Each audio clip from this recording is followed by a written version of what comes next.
My nephew asked for my help, and when my husband and I went to my in-laws' house, we found my father-in-law bedridden and extremely thin. When we saw the terrible state he was in, he was like, "I'm sorry for looking like this." When my husband and I decided to take him in, my sister-in-law, Jessica, said smugly, "You can have Dad. But once we take him in, he's our responsibility." We'd take care of my adorable nephew's request and concerns in one go. But first, there are a few things we need to investigate. One matter would be resolved by calling an ambulance. But another question was, where was Jessica hanging out while neglecting my father-in-law? When that becomes clear, Jessica is probably gonna lose everything. My name is Karen Miller. I'm 38 years old and work at a publishing company in New York. I'm married to John, born to a retired college professor father and a current professor mother, and we've been married for almost 5 years now. Both of us married a bit late because we were passionate about our careers.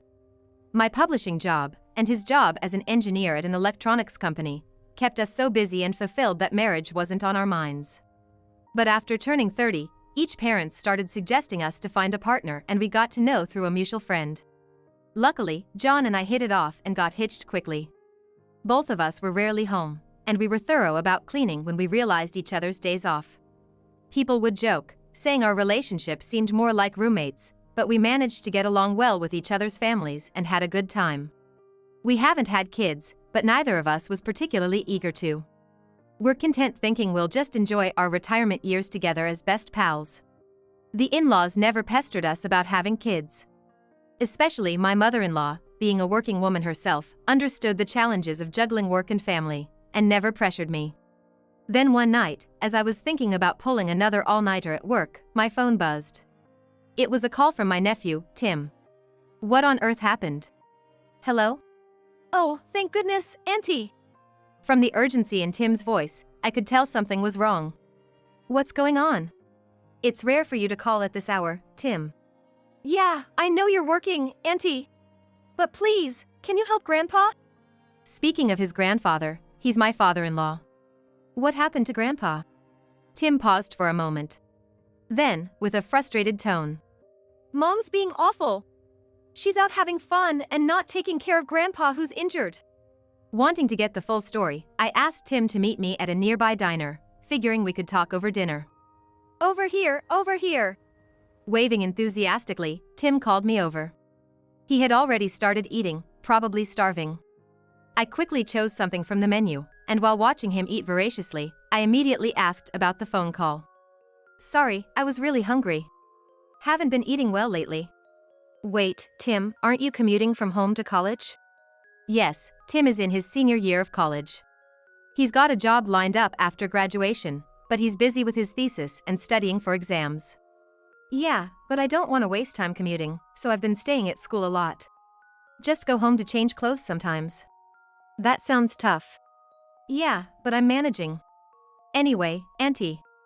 He stopped eating and looked up. Grandpa isn't getting proper meals at home. For a moment, I didn't understand what he meant. He's not getting fed? What about Grandma? You didn't know that?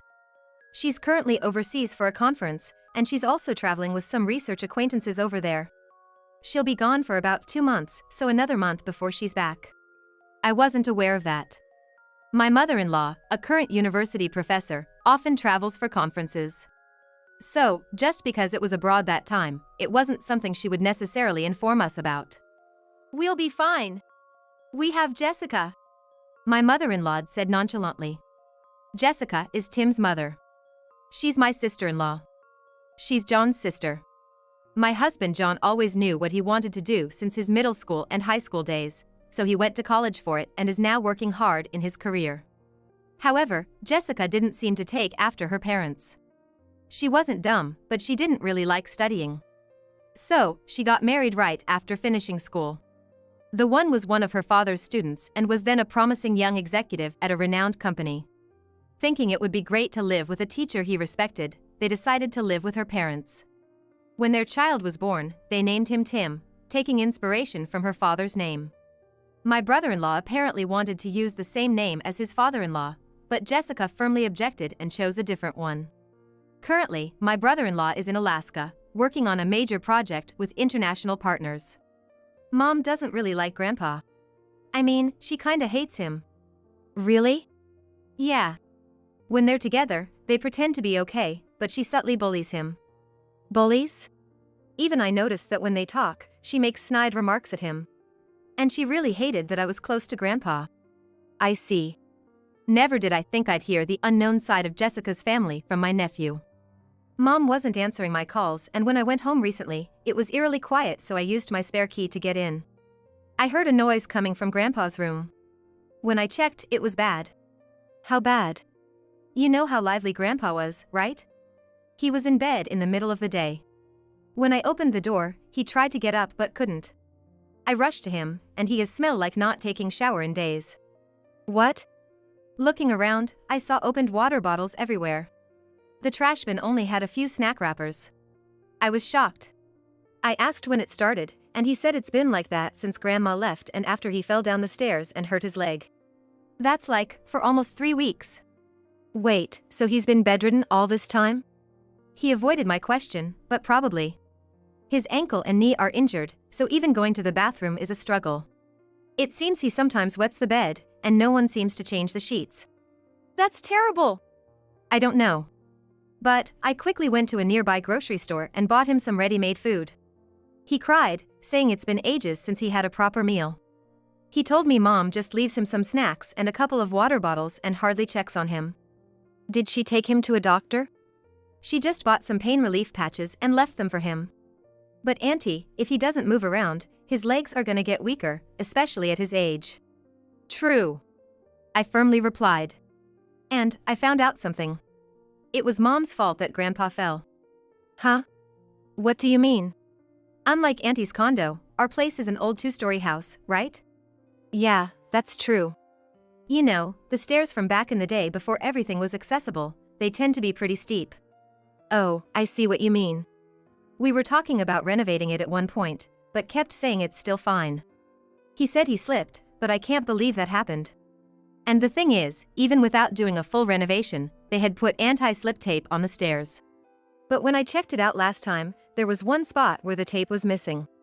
So you think? I believe my mom took it off as some sort of spite. Jessica would go that far? Ever since I can remember, Mom always used to complain to me about Grandpa, never to my dad. I hated hearing it.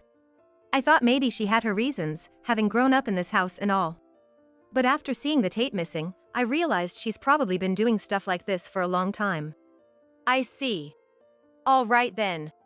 Thanks for talking to me. I'll sort it out with John either today or tomorrow. I promised him, then went back to work and managed to finish everything in one go. Then I called my husband, John, and filled him in on the situation. On the other side of the smartphone screen, John was visibly angry. We're gonna rescue Dad tomorrow. The next day, the 3 of us made our way to the in-laws' place.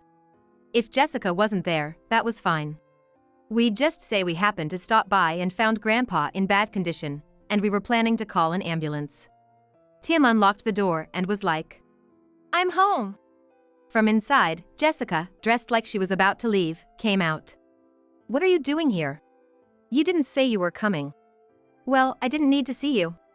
I came to see Grandpa." With that, Tim opened the door wider and let us in. "What? John, Karen, why are you here today?" "Jessica, I heard everything from Tim. What did you do to Dad?" Saying that, John cornered Jessica against a wall. Using that opportunity, Tim and I slipped by. "Hey, what the heck you're doing? What, is there something you don't want us to see?" Ignoring Jessica's choked voice behind us, we headed for my father-in-law's room. As I confirmed Tim opened the door, I dialed 911. I informed them that there was an elderly man in a bad condition and needed help immediately. My father-in-law, seeing us suddenly burst in, slowly propped himself up and weakly asked, "Karen? What's going on?" His voice was nothing like the vibrant one I was familiar with. His face was haggard and pale. His once slightly hefty frame was terrifyingly thin. The room was as Tim described, a mess. Not wanting Jessica to notice any changes, Tim intentionally left it as it was. As planned, Tim began capturing the room with his smartphone's camera. Scattered plastic bottles, a trash can seemingly filled only with snacks wrappers, and most notably, his pajamas and the sheets of the bed he was lying on. Noticing my gaze, my father-in-law spoke in a voice I'd never heard before. "Sorry for the mess." "It's okay, don't apologize." In reality, it was filthy. It hadn't been changed for days, perhaps weeks, and shows signs of sweat stains and several small spots from urine leaks. As for the pajamas, it was even worse. "I'm sorry, Grandpa, but I need to capture this too." Tim captured every detail of that bed, leaving nothing out. "Do you not have a cell phone? To communicate with my mother-in-law?" "I used to email with my wife, but I lost the phone when I fell." Just then, footsteps approached. John entered, with Jessica trying to restrain him from behind. The moment John entered, his face turned grim and he shouted, "How could you keep Dad in such a place? We'll take care of him." "Oh, really? Fine. I don't need him. You can have him." As we argued, the sound of an ambulance siren approached. Half a month later, we were headed to the airport to pick up my mother-in-law. We were waiting, thinking she'd be out soon, when we saw Jessica rushing towards the exit. "All right, let's move. Everyone got the plan?" Everyone nodded in response to John's check. "Welcome back, Mom. Bet it was a long trip. Let me help your bags." "I'm all right."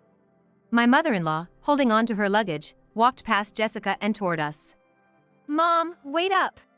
You're walking too fast, huh?" Jessica, chasing after her, was taken aback when she saw us. "Hey, I'm back. Good to see you're well." And saying this was my father-in-law, standing tall in a suit, reminiscent of his working days. "Mom, wait up. Don't walk too fast." "No way. Why is Dad here?" Jessica was surprised to see us all together. "What? John? Karen? And Tim, you too?" Then, my father-in-law turned to Jessica and said, "Why? Of course I should be the one to pick her up. Or did you think I couldn't make it?" "Well, I just..." "Look, even after the twisted ankle and the inflamed knee, see? I'm fine." My father-in-law then made a running motion on the spot. "But, if it weren't for Tim notifying John and Karen at that time and getting me to the hospital, things could have been bad. They said even my blood condition was bad. I'm gonna steer clear of sweets for a while." He raised his hands in a dramatic gesture of surprise, reminiscent of his days as a college professor. "Oh, that's too bad. I wanted to go to a nice cafe with you for some coffee and cake." "You ruined even that pleasure. Jessica, I always told you to prepare your dad's meals properly when you're out, as a devoted housewife." Jessica shrank back, covering her head with her hands. After all, she was most afraid and at odds with her mother. Probably took advantage of my mother-in-law's absence to do as she pleased, even neglecting my father-in-law. "You told me when you got married. You'd take care of everything in the house, never work outside, and stay a full-time housewife. Fine, I had no problem with that, as long as you lived up to your role. I even gave you an allowance equivalent to what I'd pay a housekeeper. But it seems that role wasn't for you." But even housekeepers need a break. You wouldn't understand since you're always out doing whatever you want." "Oh? And what do you mean by a break?" "Wait, why are you here?" Suddenly entering the conversation was my brother-in-law. No one expected him to be here since he was stationed alone in Alaska. I got a call from Tim and John, and I rushed back. "If you were gonna come back, you could have at least told me." "Really? You're the one saying that?" At that moment, John intervened with a calm and was like, "Hey guys, let's calm down. We shouldn't do this here. Let's all move." When everyone moved to an airport lounge, there was a woman waving from a corner of a large table. Beside the woman was a man, looked down and visibly shaking. And in front of them stood a person holding documents, clearly a lawyer. Jessica was visibly shaken upon seeing these three. My brother-in-law gestured, beckoning Jessica over there. "You know them well, don't you?" My brother-in-law said that coldly. "Hello, nice to meet you." The woman began, urging everyone to sit. She then turned to Jessica with a warm smile and was like, "Jessica, my husband has often spoken of you. I'm his wife." Jessica gasped in disbelief. "I was contacted by this lawyer here. I had an inkling about my husband's affair, so I wasn't surprised when I was told." "Hey! You told your wife!" What choice did I have? They had all the evidence. The lawyer then spread out photos and documents on the table. The pictures showed two individuals strolling in scenic spots. A scream escaped from Jessica. Indeed, she wasn't just taking time off. She used her free time to go on hotel visits and vacations with her affair partner. I noticed something was wrong with Grandpa when you were on vacation. But even if it was another day, you would have been out, Bob remarked. Tim said that, glaring at his mother. You suck. What would a kid know about this? Hey, Mom, do you remember what I'm studying in college? Huh? I'm in law school. Ever notice why I rarely come home? It's because I have my state exams coming up. I've been staying over for study sessions. You know, what you did is considered elder abuse under the state laws. What? It can result in criminal charges soon, Mom. Indeed. As Tim pointed out, neglecting elderly individuals can be elder abuse in many cases. The reason we took my father-in-law to the hospital by ambulance was that the hospital had a duty to report this to the police. It's not like it's not a crime if the family doesn't report it. You turned on your own mother. I don't want to be lectured by someone who doesn't even know what I'm studying. Tim spat out the words. He must have had various feelings towards his mother all this time. I always knew I was a workaholic, but I knew Tim wanted to pursue law after hearing about your father's story. What the hell have you been listening to? Enough, enough, enough. That's why I hate smart people. Always looking down on others. You're the same, aren't you, Karen? Jessica suddenly stood up and addressed me. I don't get what you're saying. See? You probably think I only went to a community college. I always thought you were great at housework and kept your room tidy. I admired you as a homemaker. So what? To be honest, I never asked John or your parents about your background. Jessica looked stunned. To me, you're just John's sister. I always thought it was amazing how you had kids and raised them since I couldn't have any. You're lying! Why would I care about that stuff? But the way you treated your father, and on top of that, having an affair. I was really shocked. Upon hearing my words, Jessica's legs gave out, and she slumped into a chair. Jessica, we're getting divorced. It's over. My brother-in-law's voice echoed heavily in the room. I get it. So I'm heading home today. No, you can't go back there anymore. My mother-in-law casually told Jessica that. What did you say? We sold that house. We've decided to move to a facility, seniors share house, with a nice view along the train line. A facility? Why? Because we realized you aren't willing to do anything. If you can't even fulfill your duties as a housewife and keep partying and causing inconvenience to others, then you're not our daughter anymore. Remember when you said you wanted someone educated, with a good salary, and tall? I even suggested someone from my students. That's when she happily accepted the matchmaking, I heard from my father-in-law. But since Tim was born, things between Jessica and my brother-in-law had been tense. My mother-in-law was like, it's because of that situation that he took on a long-term, out-of-state job by himself. After hearing from John, I did some research and found a few condo-style living facilities that seemed comfortable. The movers should have transferred the essentials to the storage unit by now. Since your dad was discharged from the hospital, we're just gonna briefly impose on John. Once we finalize the facility, we'll move right in. But, what about me? My brother-in-law handed Jessica a key. We've rented an accommodation for you. Just for 1 month. Your things should be moved there. My belongings. Paid for by your parents and me, right? I packed some clothes for you. You have enough money for a month, don't you? Jessica bit her lip. My brother-in-law continued relentlessly. Don't worry. The cops will be coming for you in less than a month. What about Tim? He's got his exams coming up, right? Now you care? Tim snorted. I've always packed light and often stay at school. So, I got an apartment rented till graduation. So I can focus on my exams and thesis without any family drama. You're abandoning your mom? Too late for that. And there's still someone who needs you, Mom? Tim turned to the wife of Jessica's affair. Well, we better get going. You two should have a good talk with her. The affair's wife smiled at us and said thank you. You shouldn't have been such a failure of a daughter. No matter how much we tried to tell you, you just never got over your lazy habits. With that, my father-in-law gestured to everyone that it was time to go. Not long after, my mother-in-law received a call informing her that Jessica had been reported. The photos we had taken and the scene of my father-in-law being rushed to the ER were the damning evidence. It was considered as a crime. Turns out her affair was with a man she met on a dating app, and they had no other connection. The affair's wife asked getting divorced with him, and they're in process of division of property. My brother-in-law also got divorced with Jessica. It seemed it caused quite a ruckus at the affair's workplace. Once Jessica got divorced, she promised to change herself, but we couldn't believe that. Tim, already an adult, refused to ever see her again. Tim was like, "She never really cared about me from the beginning."